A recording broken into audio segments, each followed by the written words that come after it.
গতকাল তোমাদের এসএসসি পরীক্ষার ফলাফল প্রকাশ করা হয়েছে এবং আজকের থেকে অনলাইনে বোর্ড চ্যালেঞ্জের আবেদনটা শুরু হলো। আগামী 17 আগস্ট পর্যন্ত তোমরা আবেদন করতে পারবে। কিভাবে আবেদন করতে হবে, আবেদন ফি কিভাবে পরিশোধ করতে হবে, আজকের এই ভিডিওর মাধ্যমে তোমাদেরকে দেখাবো। তাই সম্পূর্ণ ভিডিওটি দেখবে আর একাদশ শ্রেণীর ভর্তির আপডেটগুলো পাওয়ার জন্য আমাদের এই চ্যানেলটিকে সাবস্ক্রাইব করবে। চলো দেখে নেওয়া যাক। প্রথমে তোমাকে আবেদন যেহেতু করতে হবে বোর্ড চ্যালেঞ্জের, সেক্ষেত্রে এই লিঙ্কে যেতে হবে। এই যে লিঙ্ক দেখতে পাচ্ছ, এটা আমি এই ভিডিওর প্রথম পিন কমেন্টসে দিয়ে রাখলাম। লিঙ্কটি ওপেন করার পরে পুনর্নিরীক্ষণের আবেদনের এই ওয়েব পোর্টালে নিয়ে আসা হবে। এবারে বাম সাইডে দেখতে পাচ্ছ শিক্ষার্থীর তথ্য রয়েছে। এখান থেকে প্রথমে তোমাকে দিতে হবে তোমার বোর্ড নির্বাচন করতে হবে। বোর্ড নির্বাচন করুন এই অপশানে ক্লিক করলে সবগুলো বোর্ড তুমি দেখতে পাচ্ছ। এখান থেকে তোমার বোর্ড তুমি দিয়ে দিবে। এরপর রোল নাম্বার দিতে হবে। তোমার অ্যাডমিট কার্ডটা এখন ব্যবহার করবে, সঠিক রোল নাম্বার এখানে দিবে। রেজিস্ট্রেশন নাম্বারটা এবার দিতে হবে। রেজিস্ট্রেশন নাম্বার এবং রোল নাম্বারের এইখানে কোনোভাবেই বা কোনো ক্রমেই ভুল করা যাবে না, তাহলে তুমি পরবর্তী স্টেপে যেতে পারবে না। তো আমি এখানে রেজিস্ট্রেশন নাম্বারটা কথা বলতে বলতে সঠিকভাবে দিয়ে দিলাম। এবারে পরীক্ষার ধরন এগুলো তার কিছু করা লাগবে না, জমা দিন অপশনে ক্লিক করতে হবে। পরবর্তী স্টেপে তোমার মোবাইল নাম্বার জমা দিতে হবে। আমার এখানে দেখাচ্ছে না, কারণ আমি অলরেডি জমা দিয়ে ফেলেছি, যার জন্য আর ওই অপশনে যেতে পারছি না। তবে কেমন দেখাবে সেটি তোমাদেরকে দেখে দিচ্ছি। স্ক্রিনে দেখতে পাচ্ছ যে এরকম মোবাইল নাম্বার প্রথমে তোমার নিজের মোবাইল নাম্বার দিবে এবং একই নাম্বার দ্বিতীয় জায়গাতে দিবে। আর এই মোবাইল নাম্বারটা তোমার নিজের দেওয়ার চেষ্টা করবে বা তোমার অভিভাবকের দেওয়ার চেষ্টা করবে, কারণ এই নাম্বারটিতে তোমার পুনর্নিরীক্ষণের রেজাল্ট যাবে। এবার জমা দিন অপশনে ক্লিক করবে।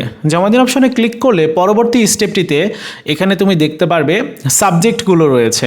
এখন এই সাবজেক্টগুলোর মধ্যে তুমি কোন কোন সাবজেক্টে পুনর্নিরীক্ষণের আবেদন করাতে চাও তুমি চাইলে এখান থেকে একটু দেখে নিতে পারো যে আমি কোন কোন সাবজেক্টে করতে চাই। অনেকেই কিন্তু গ্রেড উন্নয়ন করার জন্য পুনর্নিরীক্ষণের আবেদন বা 1-2 মার্ক কম আছে, সেক্ষেত্রে যদি 1-2 মার্ক গ্রেস মার্ক দেওয়া হয় সে বা রেজাল্ট একটু কিন্তু তুলনামূলক ভালো হয়, যার জন্য অনেকেই বোর্ড চ্যালেঞ্জ তোমরা ওইভাবেও করতে পারবে। মানে সবগুলো সাবজেক্ট এখানে ভিজিবল হবে। তুমি এখান থেকে তোমার সাবজেক্টগুলো দিবে। যেমন এই শিক্ষার্থী সে শুধুমাত্র যে সাবজেক্টগুলোতে একটু কম পেয়েছে এগুলোতে মার্ক উন্নয়ন করার জন্য সে পুনর্নিরীক্ষণ বা পুনর্মূল্যায়নের আবেদন করতে চায়। সো প্রথমে আমি ইংরেজি সাবজেক্টটা চয়েস দিচ্ছি। দেখো ইংরেজির এই নির্বাচন করুন অপশানে যদি ক্লিক করো, এই যে নির্বাচন করুন অপশানে ক্লিক করলে কিন্তু এটা এই যে নির্বাচিত বিষয়সমূহের মধ্যে একটা বিষয় দেখাচ্ছে এবং এখানে চলে আসলো। এখন চাইলে এই শিক্ষার্থী সে কিন্তু এইখান থেকে এটাকে ক্রস করতে পারে। এই যে ক্রস অপশানে ক্লিক করলে আবার কিন্তু 0 হয়ে গেল। তো এখানে নির্বাচন করুন, এখানে ক্লিক করলাম, একটা গেল। এবারে সে ভূগোলে করাতে চায়, এটাও দিলাম। এরপর সায়েন্স অর্থাৎ বিজ্ঞানে করাতে চায়, এটাও দিলাম। এরপর আরেকটা ম্যাথমেটিক্সে সে করাতে চায়। তাহলে তার কিন্তু 4টা সাবজেক্ট দেওয়া হলো। যেহেতু টাকার পরিমাণ খুবই সীমিত, মানে কমই বলা যায়, সেহেতু মোটামুটি 4টা সাবজেক্ট আমি দিয়েছি। চাইলে সে আরও সাবজেক্ট দিতে পারে, যেমন আরেকটা সাবজেক্ট আমি দিলাম। তারপর বাকি যেগুলো রয়েছে এগুলোতে মোটামুটি তুলনামূলক ভালো রেজাল্ট। যাই হোক, এখানে ফি দেখাচ্ছে 900 টাকা। মানে এই শিক্ষার্থী টোটাল হচ্ছে 5টা সাবজেক্টে অ্যাপ্লাই করার জন্য দিয়েছে, এর জন্য তার টোটাল দিতে হবে 900 টাকা। এবার এইখান থেকে একসাথে তুমি ফি জমা দিন অপশনে ক্লিক করতে পারো, এটাই করা উচিত। তো আমি এখানে ক্লিক করে দিচ্ছি। এবার খেয়াল করে দেখো যে কমপ্লিট কিন্তু হয়ে গেছে।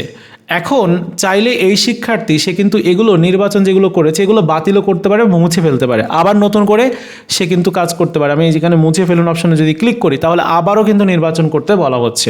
তো আমি এখান থেকে আবার দিয়ে দিচ্ছি এবং পেমেন্টস করে দেখাবো যে কিভাবে পেমেন্টস করতে হয়। এগুলোকে আবার নির্বাচন করছি। যদি তোমাদের ভুল হয় তাহলে পেমেন্টস করার আগে তোমরা এই কাজটুকু করে নিও, ঠিক আছে? তো আমার বিষয় নির্বাচন করা শেষ। এবার ফি প্রদান করে এখানে ক্লিক করব। এবার দেখতে পাচ্ছ যে এবার দেখতে পাচ্ছ সাবজেক্টগুলো চলে এসেছে। এখন তুমি যদি পেমেন্টস করতে চাও বা টাকা দিতে চাও তাহলে এখানে বিস্তারিত দেখতে হবে, মানে কিভাবে টাকা পরিশোধ করতে হবে সেই বিষয়টা এখানে উল্লেখ করেছে। দেখো বলা হয়েছে যে তোমার কাস্টমার কেয়ারের কল নাম্বার হচ্ছে এইটা, এবং তোমরা যদি টাকা দিতে চাও এরপর দেখতে পাচ্ছ এখানে বিভিন্নভাবে তোমার ফি প্রদান করতে পারবে তোমরা। আমি সোনালী ওয়েব পেমেন্টসের মাধ্যমে করে দেখাচ্ছি। এই যে সোনালী ওয়েব পেমেন্টস, এখানে আমি ক্লিক করব। এরপরে যেটা বলা হচ্ছে যে এই যে লিঙ্ক রয়েছে এই লিঙ্কে ক্লিক করতে হবে। মানে পিডিএফ ওপেন করার পর তুমি এখানে লিঙ্ক পেয়ে যাবে, এখানে ক্লিক করবে। সোনালী ওয়েব পেমেন্টসের ওয়েবসাইটে নিয়ে আসা হবে। এবার এখান থেকে তোমাকে কি করতে হবে, এই যে এসএসসি 2026 রেজাল্ট রিসিকিউরিটি এই অপশানে ক্লিক করতে হবে। এরপর দেখতে পাচ্ছ রোল নাম্বারটা দিতে হবে। আমি এখানে রোল নাম্বারটা দিচ্ছি 26 26 71।